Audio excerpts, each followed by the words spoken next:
هارد لك للجزائر هذا الخروج. تعليقك وحيد بعد أن تأهلت نيجيريا على حساب الجزائر؟ طبعا خسارة أمام منتخب قوي غير هذه مفروغ منه. أنا لن نتحدث في البداية عن الأخطاء التي ارتكبها المدرب، لكن أنا أبدأ مباشرة بأخطاء تحكيمية. ما شاهدنا اليوم مهزلة فضيحة، سميها جريمة في حق كرة القدم، مجزرة صراحة في حق التحكيم الإفريقي، في حق الكرة الإفريقية، في حق الكرة العالمية، من حكم مكلف بمهمة طرد المنتخب الجزائري، ليس إقصاؤه فقط من الدورة. هذا الحكم صراحة منذ البداية أظهر نيته من البداية. ضربة جزاء لم يحتسبها ولم يرجع حتى للفار، هذه لأول مرة تحدث. والغريب في الأمر توزيعه لبطاقات صفراء مجانية للاعبين المنتخب الجزائري، حتى إن كان اللاعب الجزائري لم يرتكب أي خطأ. أخطاء كثيرة ارتكبها هذا الحكم، صراحة مجزرة لما تتحدث عليها الإعلام الأجنبي يستصبح سمعة الكرة الإفريقية. صراحة شوف، بدون الفار بخط التماس يمكن الحكم يعلن عن ضربة جزاء. أنا استغرب لا الفار تدخل ولا حكم التماس. الحكم التماس للعلم فقط هو أكثر واحد لاعب ضد المنتخب الجزائري، حتى لما تكون مخالفة جنبه لم يرفع ركلة جزاء حقيقية. نعم، ركلة جزاء بالعين المجردة من الزاوية الأخرى، لا تحتاج إلى العين المجردة، لا تحتاج إلى أي شيء. هذه مبينة أنه في حكم سان لاربيتر فيسيو باللغة الفرنسية، هذا المصطلح الذي يجب أن يقال. ترجم منحاز، حكم منحاز لهذه الدرجة، أكيد منحاز. جريمة في حق المنتخب الجزائري.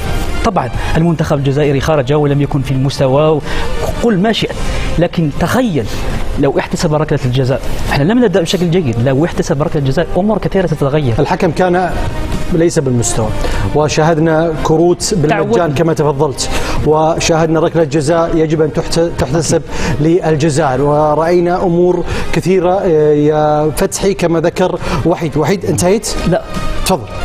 لما نوصل في قارة إفريقيا الإعلام الأجنبي، هذه كرة، لاعب المدافع المنتخب النيجيري هو شوف هو من ذهب للاعب أيت نوري في الأخير قام بإنذار أيت نوري. نعم. غريب جدا، وكان قريب من اللقطة. أخرج اللاعبين من المباراة. كان يجب أن ينذر حارس المرمى لأنه تهجم على أيت نوري. تهجم، هو من تهجم عليه، هو كان قريب من اللقطة. لا. كان يريد إذا كان عذر الحكم تهجم أيت نوري يعطي إنذار لحارس المدافع النيجيري. صحيح، إذا كان هذا مبدأ. هذا إذا كان يريد العدالة في المباراة يجب أن يقوم بذلك. الحكم كان يعرف جيدا العقلية الجزائرية، إذا قام بإخراج بطاقات صفراء وكان ضد اللاعبين الجزائريين سوف يخرجون من المباراة. هذا ما حدث بالذات.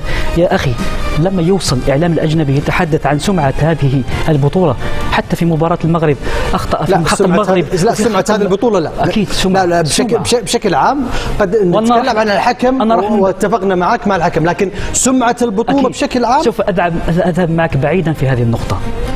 أنا وفتحي كنا دافعنا على إقامة البطولة كل سنتين. أنا الآن بهذه الفضائح. طيب تكلمت 4 سنوات 10 سنوات كثيرة. أترك المجال لبدر. البطولة في المغرب لا قطعا لا يمكن أن نعلق أخطاء التحكيم أيا كانت طبيعته، أي كان على البطولة بشكل عام. البطولة محققة نجاح على أعلى مستوى، فنيا جماهيريا، الكل يتحدث. ماذا يقصد في وحيد؟ هو قصد على أن المنتخب الجزائري اليوم ربما يكون تضرر. هذا ما قلت. نعم، ونتفق أن نتضرر. لكن أن تكون هذه القرارات مبرمجة وهذا التحكيم مبرمج أساسا لإخراج المنتخب الجزائري من البطولة، أعتقد على أنه شيء مغالى فيه نسبيا. لماذا؟ لسبب واحد، هو أننا نحيد للمنتخب النيجيري جدارته في تحقيق هذا الفوز. المنتخب النيجيري كان متفوق على كافة المستويات. ماذا تقول عن ركلة الجزاء والبطاقات الصفراء التي وزعت للمنتخب الجزائري مجانيا وكذلك؟ لا، شفنا اللقطة، الحكم جنبه يا وحيد لدرجة أنه يحتسب أو يعطي اللاعب الجزائري كارت أصفر والثاني يا وحيد، أنا وافقتك على أن الحكم غلا في اخراج الاوراق الصفراء للاعبي المنتخب الجزائري. ضربه الجزاء، ماذا يفسر ذلك؟ ضربه الجزاء انا بستغرب لماذا لم تنادي غرفه الفار على حكم المباراه لتظهر له لقطه وتدعوه لمشاهدتها على الاقل. هذا يدل ان الحكم كان منحازا وكان يرتكب جرائم في المنتخب الجزائري. شوف انا لا استطيع ان اصفها بجريمه، انت لكن انت اكثر واحد بالنسبه لي حتى نكون امناء، المنتخب الجزائري اليوم ربما ادى غاليا ثمن الجهد البدني الذي بذله. لا نتحدث عن امور فنيه، انا تحدثت في البدايه قلت ان المنتخب الجزائري كان سيئا. لا تحدثت عن التحكيم، بهذا التحكيم. لا هل تعتقد انت كبدر الدين غطيت كثير بطولات في افريقيا؟ نعم. ليست اول مره تحدث هذه المهازل في افريقيا. صحيح. ليست المره الاولى.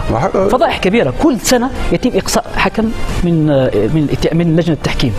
انت تعرف جيدا هذه السنه تم تغيير لجنه التحكيم مرات عديده. وانت تعرف جيدا المهزله اللي صارت قبل دور ربع النهائي في تعيين الحكام لاخر ليله. ماذا يدل ذلك؟ أليست مهزله هذه؟ هل يوجد مهزل اكثر من هذا؟ أنا أغار على هذه القارة كما تغار أنت، كما يغار فتحي، أن يصل الإعلام الأجنبي يتحدث غير عليها. فتحي طيب فتحي وصابر يفصلون في ما سمعنا من وحيد وبدر في هذه الفكرة وهذا المحور. لا بالطبع شاهدنا المقابلة وشاهدنا كيف أن الفار مرة أخرى أعطيته تسمية تطبق عليه اليوم.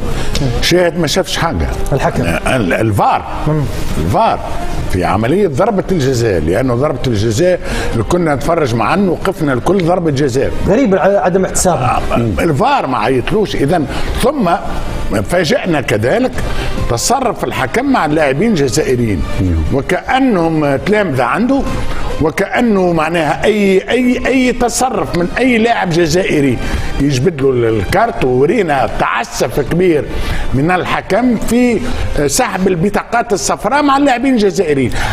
شوف واضحة يعني. لا واضحة. أي شخص معناه احنا نتفرجوا بالعين المجردة ريناها ضربة الجزاء. يا أخي ركلة جزاء يعني ها صابر الكل يتفق أن ركلة جزاء للجزاء. تتفق يا صابر بالجزاء؟ أنا عندي تعليق، أنا مش هقول تعليق مجزأ، أنا عندي تعليق بس بعد. تفضل. بس ركلة جزاء؟ طبعا ركلة جزاء الكل يتفق أن الجزائر لها ركلة جزاء. ركلة جزاء مش عايز أتكلم. أنا عندي تعليق في 3 نقاط. النقطة الأولى هو أولا الحكم اسمه عيسى سيء، فعيسى سيء وناقص له همزة عشان يبقى عيسى سيء. الحكم السنغالي اسمه عيسى سيء، ده اسمه الطبيعي مش أنا اللي بتبلى عليه، فمحتاج همزة بس. ولكن أنا ألوم على وحيد في إنه اتكلم على الحكم ما اتكلمش على الفار. المخطئ الأكبر في هذه المباراة هو الفار مش الحكم. شوف عد ضربة الجزاء تاني أو الكرة اللي احنا بنقول عليها ضربة جزاء، زاوية الحكم فين والكرة فين؟ أنا اللاعب جت في إيدي هنا والحكم هنا. يبقى إذا زاوية الرؤية محجوبة عن الحكم بنسبة 100%. ولماذا لم يتدخل الفار؟ ده السؤال بقى. هو انا هنا اتكلم، يبقى انا هنا اتكلم عن زاويه الحكم. انا هنا شوف صابر حكم التماس. جسم اللاعب اكمل فكرتي. جسم اللاعب حاجب الرؤيه عن الحكم. يبقى هنا في حكم جابوني اسمه بيير اتشو موجود على الفار. بيير اتشو ده له جريمه مرتكبها في النسخه الماضيه في مباراه السنغال وكوت ديفوار، وكان سبب السنغال قدم فيه شكوى رسميه وطالب انه الحكم ده ما يتواجدش المباراه. يعني نتفق ان الجزائر تضررت من التحكيم، ولكن في جزئيه بدر كمل اخر الجزئيه الثالثه. كنت اتمنى ان وحيد يبتدي بانتقاد منتخب بلاده. صحيح الحكم لا انا قلت انما الا بعد المنتخب الجزائري انا تحدثت في البدايه عن يعني انت تقول الوحيد وين يبدا في اي جزئيه. انا تحدثت في البدايه هذا لا يعني ان المنتخب كان سيئا، لكن هذه النقطه والاخطاء التي ارتكبها المدرب سنتحدث بعد ان نتحدث عن هذه المهزله التي تسيء على سمعة الكرة الإفريقية. أنا تحدثت عن الإعلام الأجنبي الذي يخصص حلقات حصص للتحدث عن هذه المجازر. يا وحيد بس فتحي يا وحيد نتكلم عن الإعلام الأجنبي. احنا في المساء الرياضية الكل اتفق على تضرر الجزائر من التحكيم. احنا تكلمنا معاك ان الكل تضرر. ركلة جزاء وكروت بالمجان ذكرناها معك، مش مختلفين فيها ابدا. نحن نتحدث الآن عن بطولة إفريقية عريقة. بطولة لا يشاهدها يشاهدها كل العالم. يشاهدها البطولة بشكل عام. لا لن أسيء. لا انت تقول بطوله. لا. انا قلت لما البطوله هذه يكون فيها تنظيم جيد والجمهور حاضر بشكل جيد، اخير مثل هذا التحكيم تصرف فار يا وحيد تنسبوا للمجموعه. وحيد احنا لما عملنا تقييم يا وحيد لما عملنا تقييم لدور المجموعات، ويذكر مشاري نعم. هذا الامر اننا خصصنا جزء صحيح للحديث عن التحكيم، وقلنا بان وعن الفار صحيح نتكلم على التحكيم، نتكلم على التحكيم برمته، وقلنا على ان التحكيم يكاد يكون هو الحلقه الاضعف الان في مسلسل كره القدم الافريقيه، ولا يتماشى مع الوتيره المتصاعده على مستوى التنظيم، على مستوى المستويات الفنيه، وعلى مستوى الادارات الفنيه للمنتخبات. اخطاء بالجمله، لكن انا بتساءل مثلكم، لماذا لم يتدخل حكم الفار؟ لم يتدخل حكم الفار. هل حكم الفار شاهد على أن لمسة اليد كانت على الخط أو لمست الجسد قبل؟ شوف الجسد قد يكون الفخذ ممكن أنا بتساءل لكن أغرب إذا وصف فتحي شاهد ما شافش حاجة، شاهد ما شافش حاجة قلناها وانتهى الموضوع. بربي صديقي وحيد مرتين يستعمل عبارة الإعلام الأجنبي، يتكلم شيمنا في الأجنبي، مركب الأجنبي يحبون الأجانب. لا هو يأكد كلامه قصدي يعني. لا هو متحسر من الإعلام الأجنبي اللي يحكي علينا. متحسر ما نتحسر. لا أنا قلت ما نتحسرش عليه. لا بس ما قاطعك وحيد خلي يكمل فتحي. ما قاطعك يا وحيد. ما تغيرش. لا ما نتحسرش منهم وما نسمع يا وحيد. خلينا بس وحيد عفوا ما قاطعك، يكمل ويعطيك اللي تحت فرصه. يكمل. تفضل. يا ولدي انا اللي يهمني انا ننقد التحكيم متاعي، انا ننقد الدوره متاعي. اما انت تتحسر خاطر في فرنسا ولا غيره قالوا ما يهمنيش فيه. هو يثبت هو ما يهمنيش. ليست اول مره فرحي، مشت هذه الاول مره. الفضيحة اللي صارت مع المنتخب التونسي مع منتخب مالي، الفضيحة اللي تحدثنا عليها كل سنة نتحدث عن فضائح تحكيمية سواء مع المنتخبات مع الأندية. أنا قلت اليوم أنا شاهدت اليوم وأمس شاهدت ما تداوله الإعلام الأجنبي عن البطولة. جميل. ما حد قال هذا يسيء لنا. انا اغار على هذه القضيه. طيب وحنا ذكرنا اذا كنت فتحي او بدر الدين او صابر لا يغارون على القضيه امر اخر. لا احنا تحدثنا معك وسالت الجميع، الكل ذكر نفس الشيء. تفضل يا فتحي. ليه شوف انا ما عندي ما نعطي حتى اهميه للاعلام الاجنبي، لان الاعلام الاجنبي قال في العرب وفي الافارقه في كاس افريقيا مش من اليوم ما يحبوناش يا وحيد، ما يحبوناش. وانت ذكرت التحكيم اليوم واحنا الكلنا عملنا حتى حصه جزء كبير قلنا الحلقه المفرغ وحكم اليوم كارثه وقلناها يا وحيد. اما انا ما يهمنيش في الاجنبي دي مع انه بس ترى شوف خروج وحيد وهو جزائري. لا فتحي خروج وحيد وهو جزائري يعني يلتمس الالم والمشاعر في مساله هو يعبر عن الالم اكثر منه، لانه شعور الشعب الجزائري بصفه عامه انا الم اكثر منه، لانه تعمل في ملحمه كبيره والفريق الجزائري عنده اقتناع، او الشعب الجزائري اللي يتابع عنده اقتناع وانه مسيره الفريق الجزائري ما كانتش سهله، وكانه مره بوركينا فاسو جت في المجموعات ثم الكونغو ثم نيجيريا. اذا متفقين على الحكم بالمستوى الفني الميزان ما بين نيجيريا والجزائر متفقين، ولكن وهنا ونخلي له الامور الفنيه. اليوم لو اعطت ضربه الجزاء وسجلت ضربه الجزاء نيجيريا كانت تترشح للأمان. لا يا فتحي لا في بداية علمتنا كرة القدم في دروس سابقة. لا أنا بعطيك ثاني. تعطيه رأيك، لكن في دروس سابقة من ركلة جزاء تتغير الأمور، يتغير السيناريو وترتفع المعنويات وقد تنزل في نيجيريا. أنا تلمون نحب فريق الجزائر، ما نحبش نغلطه. راهو اليوم مقابله نتاع اليوم مرجع ودرس. راهو المستوى نتاع الفريق الجزائري صحيح ممتاز ورائع، لكن مازال ناقص نضج. فريق النيجيري هو اعلى مستوى. وحيد أنا لا أتحدث عن الأخطاء التحكيمية، الأخطاء التحكيمية موجودة حتى في أوروبا. اتفقنا على لا دقيقة فقط. هذه نقطة أخيرة. لا أنا أتحدث عن حكم مكلف بمهمة إقصاء المنتخب الجزائري. من كلفه بهذه المهمة؟ هذا السؤال من بدر. هل هذا السؤال موجه؟ لا هذا الكلام هذا الكلام وحيد الله يرضى عليك. هذا الكلام موجه للجنة التحكيم. لا ذكر مكلف. مكلف من مين؟ جاوب. هذا السؤال انت جاوب. انت قلت مكلف بمهمه. مكلف بمهمه اقصاء المنتخب الجزائري.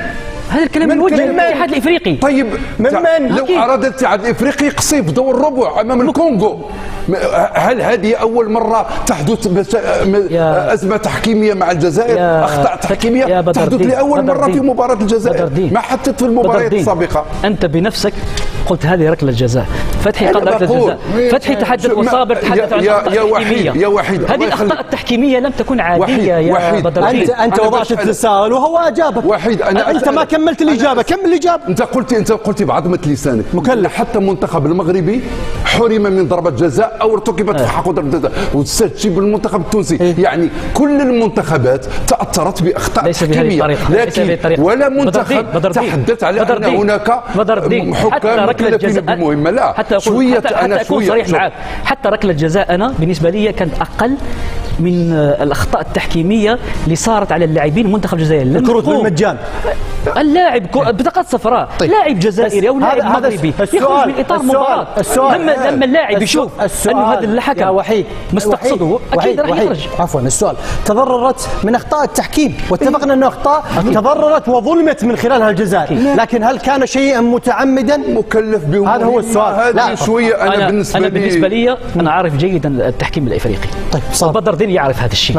انا حزين. انا يعرف جيدا التحكيم من مستوى التحكيم. لا خلاص دام يوجه السؤال بدر اعطيك بعد بدر. تفضل بدر. لا انا على اتفاق كامل من أن كانت هناك أخطاء تحكيمية، لكن لا تصل إلى مستوى أنها مجزرة، لا تصل إلى مستوى أن الحكم مكلف بمهمة، لا تصل إلى مستوى أن الاتحاد الإفريقي أنه يعمل كل جهده من أجل إخراج المنتخب الجزائري. السؤال موجه للاتحاد الإفريقي. لكن يا بدر أنت في البطولة ووحيد خارج البطولة وهو يشعر بمرارة وحسرة وألم. مش مرارة. يا سيدي أنا وإحنا بنتحدث بالأمس على كلنا أجمعنا على أننا نتمنى وجود الجزائر في المربع الذهبي. قلنا هذا الأمر من نقول بمعنى أن هناك أيضا حزن على خروج المنتخب الجزائري. نترك التحكيم، لكن يجب أن نكون واقعيين في تنسيب الأمور إلى يجب أن نترك الكل.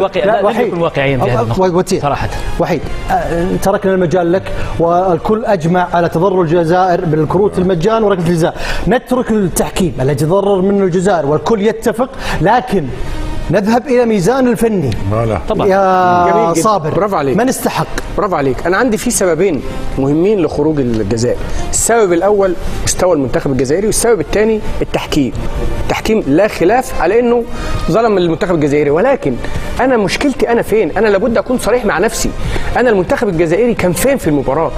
كلنا هل هو ده مستوى المنتخب الجزائري؟ هل دي ردة فعل أو أن نجوم نيجيريا بإمكانياتهم كانت واضحة؟ لا لا مشاري الفارق. لا لعيبه جيدين، هم كانوا افضل بالامكانيات، كانوا افضل، ولكن ليس بهذا الفارق.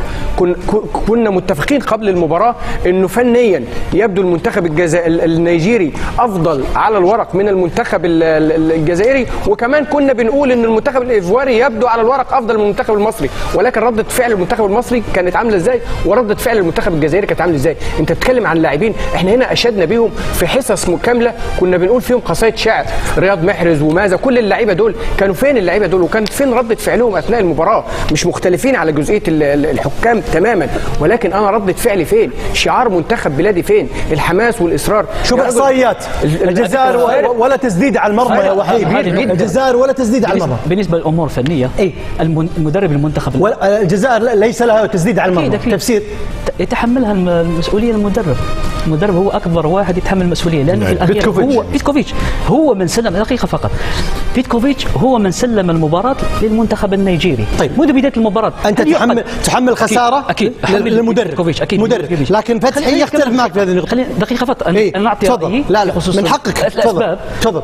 اولا بدايه المباراه بدايه بالتشكيل المدرب بدا بدون راس حربه مثل بونجاح، وانت تلعب امام منتخب النيجيري يملك مدافعين طوال القامه، بس وكذلك وسط ميدان في هالبطوله ما شارك في كل المواجهات. شارك في المباراه الاولى بس والمباراه الثانيه لعب امام وكنا نثني على بيتكوفيتش. لا كنا نثني على بيتكوفيتش. نثني عليه عندما يصيب، لكن طيب اليوم لم يصيب. السبب الأول في عدم بدء براس حربة، السبب الثاني فنيا لاعب مثل شيبي لم يكن جاهز. السبب الثالث السبب الثالث لما تلعب بوسط ميدان مثل زروقي وانت تحتاج واحد يلعب مثل اسماعيل بن ناصر اللي خسرناه في المباراه الماضيه، المفروض يلعب بلاعب عدل. الكل عارف هذه النقطه. طيب فنيا تتفق مع وحيد في ان بوتكوفيتش هو يتحمل مدرب؟ تماما لا تماماً هذا وحيد فتحي تماما قريب المسافه وبعيد الاراء ما بينك، اختلاف الاراء. احترموا رايهم.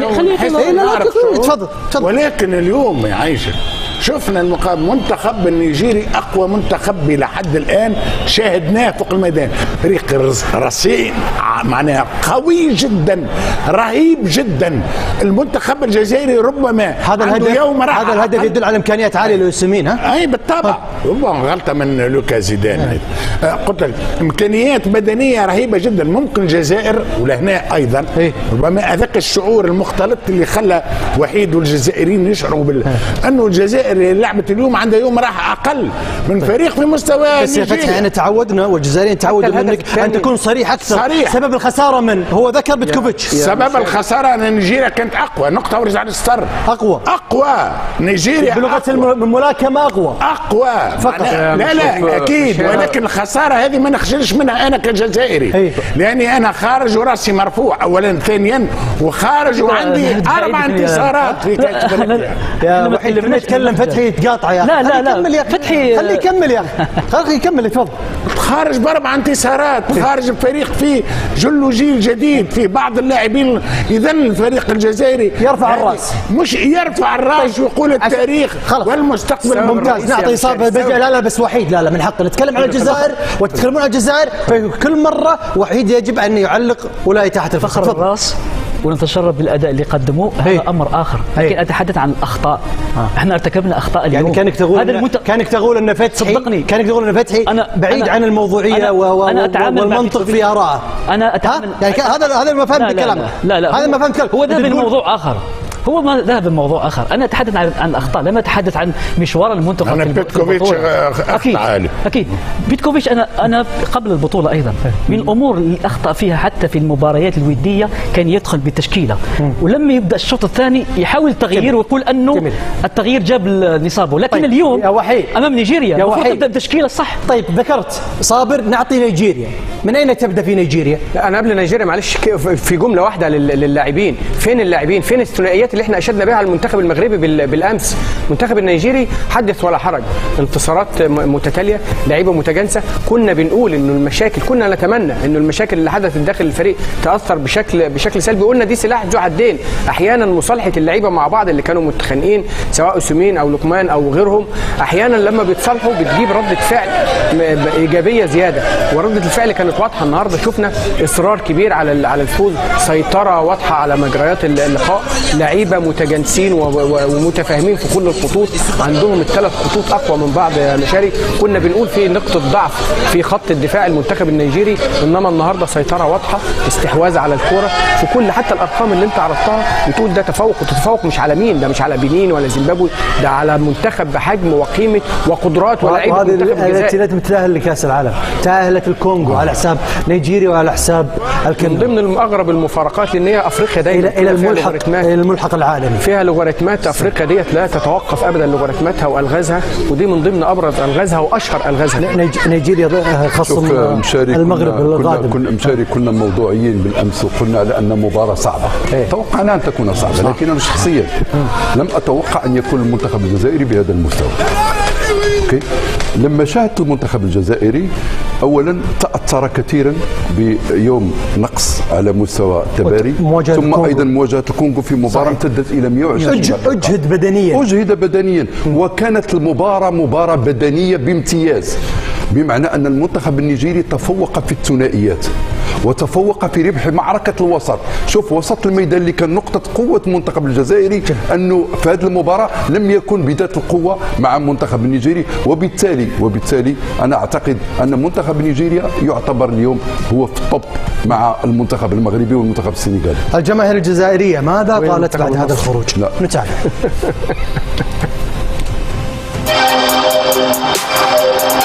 البطولة كانت صعبة. نيجيريا كانوا حقيقة كانوا الله غالب. ما كان كنا نخسروا اليوم خاطرش في الشوط الأول كنا ميتين. الشوط الزاوج كانت ان تي بو ترو طار بندخل حاج موسى وبونجاح والله غالب سي كم سا.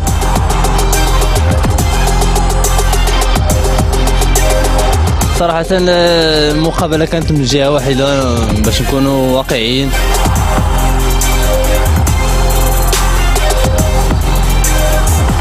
كانت مباراة حلوة. سبورتنا خوتنا الجيري ما كتابش، ربحوا خوتنا نيجيريا. وهو مقابله كما قلنا مقابله زوينه. تفرجنا في مقابله كانت من فريق الجزائر ومن فريق نيجيريا. كانت مقابله رائعه. بغينا حنايا الناس ديال الجزائر هما اللي يديوها. ما فرزقش، يعاودوها ان شاء الله العام الجاي وبون كوراج للجميع. نهنئوا الفريق النيجيري على الفوز اليوم. ما درنا حتى لقطه ولا ما درنا حتى ما قدمنا اي شيء في ارضيه الميدان من اجل الفوز. هارد لك الفرق المتبقيه ونتمنوا يصلحوا الاخطاء باش ندخلوا في كاس العالم بطريقه افضل ان شاء الله. بارك الله فيكم. تحيه الجزائر. نذكركم مشاهدينا الكرام في موعد برنامج المساء الرياضي سيطل عليكم غدا أو اليوم إن شاء الله في 10:30 مساء بتوقيت مكة المكرمة. وصلنا إلى ختام. شكرا فتحي، شكرا وحيد.